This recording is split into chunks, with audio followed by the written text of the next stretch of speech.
Alright guys, dito na ang aming pinagkahintay. So nakarating na kami dito sa port. So nakabili na rin kami ng ticket ng motor. Okay na, ticket ng motor at saka yung ticket namin. Yung ticket ng motor para sa motor lang, no?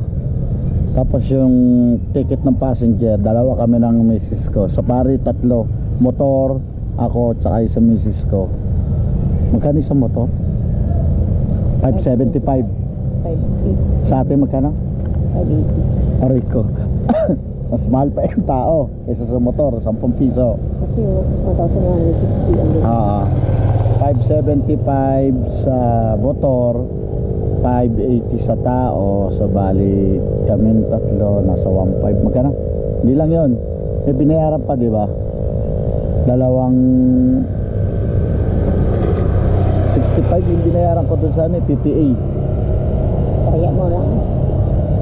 Plus 65 siya lang, hindi sa motor lang yon, hindi nakasama yung ano nun.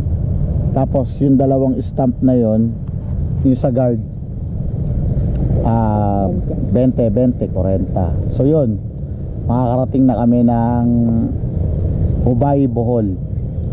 Bali barko yung ano namin, ewan ko, ito na yun, tingin ko yan na yun yun. Yan na yun, kaya lang di pa nagpapasakay. Ang tatang kasi tumirik na. So at least, di ba? Dito na kami.